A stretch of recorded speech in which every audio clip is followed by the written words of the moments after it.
Ang galing. Ayan, isang mapagpalang gabi po mga papa. Karating ko lang galing sa palengke. Tayo po ay magkape. Nating ako pala, dumating na yung aking in-order sa Lazada. Yan, ito po. Ito po yung ano, yung maliit na fire string disher. Kailangan po natin to, lalo na po yung mga nagmumotor, tricycle, pwede pong kailangan nila ng ganito. Ayan, yan po siya. Sa gusto pong order, yan, dinalagay ko yung link nito yan sa comment section.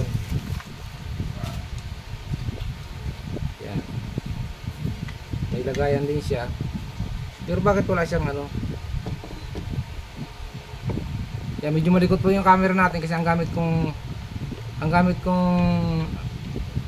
cellphone holder ay yung nabili ko din sa Lazada na ano, na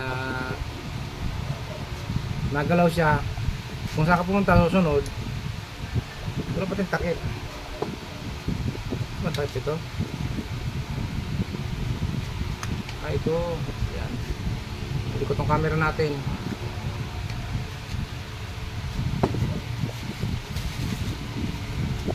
Kusang nasunod yung camera natin.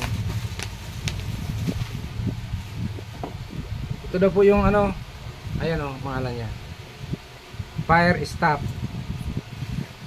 Ngayon subukan natin kung talagang legit at pwedeng ano siya, kung pwede talagang ipatay ng sunog.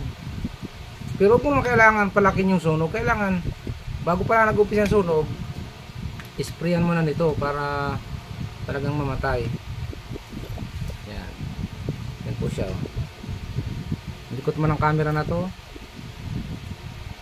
Yan, pag kailangan medyo malayo. Ito, yan.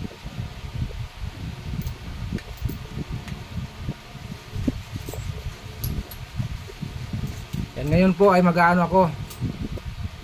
Magsusunog ako sa labas.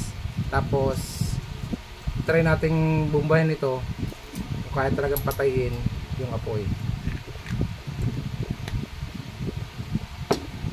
Tayo sa labas.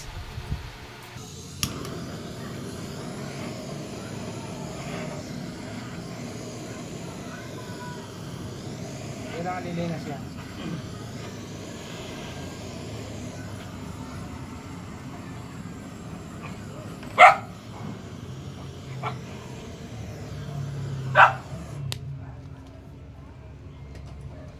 Okay na. Mga papa, umapoy na. Yan, nag-vlog na yung ano natin, yung ating sinunog. Ito, gagamitan natin ngayon ng fire stop. Ito.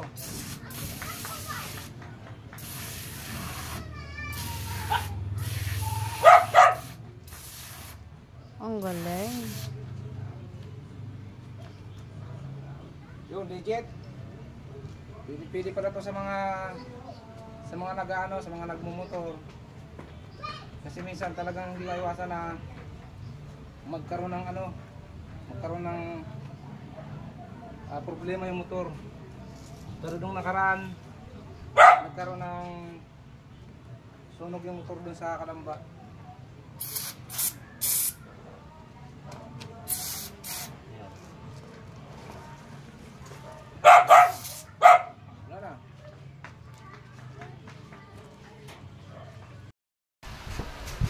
Ayan nga po mga papa, legit na legit po. Kita-kita nyo naman, talagang namatay yung ating sinunog na karton. Yan, kaya sa gusto pong order, napakamura po sa Lazada. Yan po, fire stop. Sa gusto mong order, nasa Lazada lang po. Ilalagay ko sa comment section ang link. Yan lang.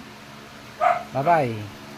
At paki-ano din po, paki-follow ng aking Facebook page, Papa Chris, at ang aking YouTube channel, Chris Odi TV.